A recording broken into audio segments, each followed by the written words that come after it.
Les poignées d'amour, le gras du ventre, le muffin top, comment est-ce qu'on fait pour éliminer les graisses qui s'accumulent autour de la sangle abdominale?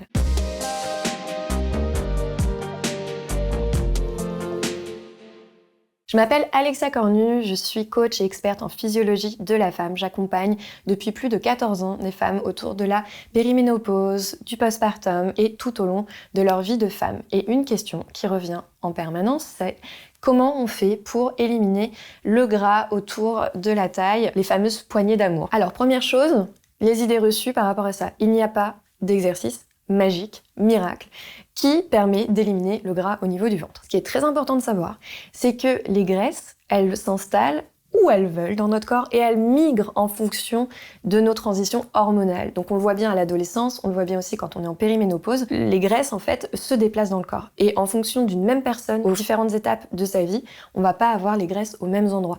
Donc ça s'explique par les hormones, à savoir donc en périménopause par exemple avec la chute des oestrogènes qui avait pour mission justement de répartir les graisses sur l'ensemble du corps, eh bien on voit une accumulation des graisses qui viennent autour de la taille. Et on n'a pas forcément du surpoids, mais on va vraiment avoir des graisses qui s'accumulent autour du ventre, ce qui va faire ces poignées d'amour qu'on n'aime pas du tout. Comment est-ce qu'on peut éliminer ces poignées d'amour? Donc comme je disais, vu que les graisses s'installent où elles veulent, il n'y a pas un exercice qui va permettre de les cibler et donc faire finalement des abdominaux va, oui, vous permettre d'avoir un ventre plus plat, plus tonique, une meilleure posture. Donc ça va vous permettre d'avoir un ventre quand même qui est plus gainé. Donc même si vous avez un petit peu de graisse dessus, ça va beaucoup moins se voir parce que la posture va permettre de ne pas les mettre en évidence. Mais à l'inverse, les abdominaux, le fait de brûler les abdominaux et les muscles ne brûlent pas les graisses au niveau du ventre. Et c'est très important que vous ayez conscience de cette idée reçue, puisque finalement, ce qui va permettre de diminuer les graisses du ventre, c'est une diminution globale des graisses dans tout votre corps. Donc pour perdre des graisses au niveau du ventre, il va falloir perdre des graisses tout court. Et vous n'allez pas choisir où est-ce que vous allez perdre des graisses en premier. C'est-à-dire que parfois, j'ai des femmes, quand elles commencent à perdre des graisses qui avaient été accumulées, eh bien, elles vont le perdre au niveau des fesses, au niveau de la poitrine, au niveau des bras, et pas forcément au niveau du ventre tout de suite. Ce qui est sûr, c'est que plus vous allez perdre des graisses, plus elles vont partir partout, d'accord? Donc si vous voulez perdre à un endroit précis, ce n'est pas possible, n'importe où elles sont situées. Par contre, en augmentant votre métabolisme, vous allez au quotidien brûler plus d'énergie et donc consommer plus de graisse et les déstocker. D'accord? Donc si vous voulez perdre au niveau du ventre, je vous invite à augmenter votre métabolisme. Et pour augmenter votre métabolisme, la meilleure façon, c'est de faire du renforcement musculaire. Donc en augmentant votre masse musculaire, à la fois avec des exercices de renforcement musculaire que vous pouvez faire à la maison. Il y a d'autres vidéos sur ma chaîne YouTube où vous pouvez voir comment, à la maison, au poids du corps, on peut faire du renforcement musculaire, mais également en mangeant des protéines, puisque sans acides aminés, la testostérone sécrétée pendant le renforcement musculaire ne va pas permettre de synthétiser du muscle et donc de créer de la masse musculaire. Avec vraiment ces deux choses, les acides aminés, donc vous avez une vidéo sur ma chaîne YouTube avec les protéines, savoir où les trouver, protéines végétales et animales, et puis également du renforcement musculaire. On met les deux ensemble et là, le métabolisme va augmenter. Attention, le métabolisme n'augmente pas en quelques semaines.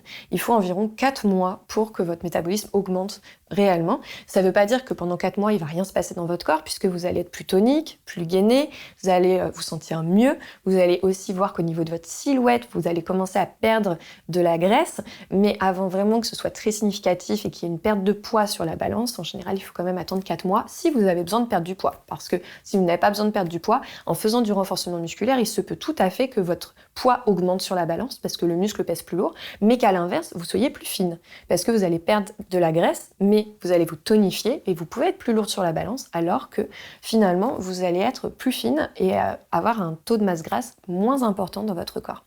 Maintenant, les autres choses qui peuvent vous empêcher de perdre ces graisses, ça va être un stress trop important, un manque de sommeil et une alimentation qui n'est pas équilibrée. Le stress trop important va avoir un impact sur vos sécrétions de cortisol, va avoir tendance à inflammer votre corps. Vous pouvez aussi avoir des pulsions alimentaires liées à ce stress. Et donc, on voit très bien comment finalement un stress peut influer sur le stockage de vos graisses à cause de ces effets-là. Le sommeil également, puisque quand vous êtes en dette de sommeil trop importante, vous avez votre corps qui va se verrouiller, il va se mettre un peu en mode survie. Et donc, il faut savoir que le gras pour votre corps, c'est une réserve d'énergie et qu'il n'y a aucun intérêt à ce qu'il perde son gras s'il est en mode survie. Donc si vous êtes très fatigué, occupez-vous en premier de votre sommeil. J'ai fait une vidéo sur le sommeil justement pour vous aider à vous en occuper.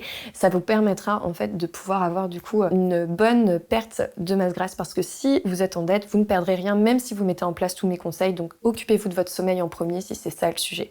Et enfin l'alimentation.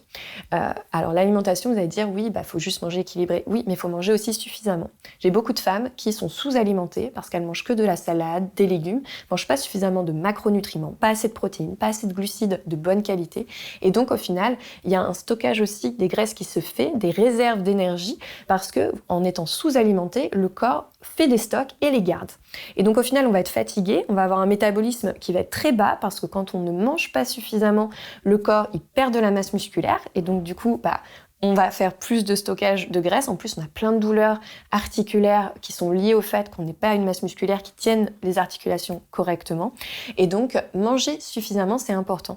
Donc, bien sûr, de ne pas manger en trop grande quantité, de ne pas grignoter des aliments qui vont être sucrés, industriels, transformés en dehors des repas. Mais pendant les repas, manger suffisamment, manger des aliments vrais, de bonne qualité, cuisiner maison de préférence, parce que ce sera beaucoup plus nutritif et moins transformé, donc de meilleure qualité pour votre organisme, pour avoir les nutriments lui permettant d'être serein.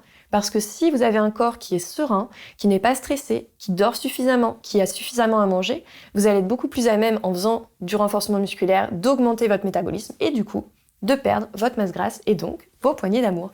J'espère que cette vidéo vous aura aidé à comprendre l'importance d'une approche globale pour perdre du gras au niveau du ventre.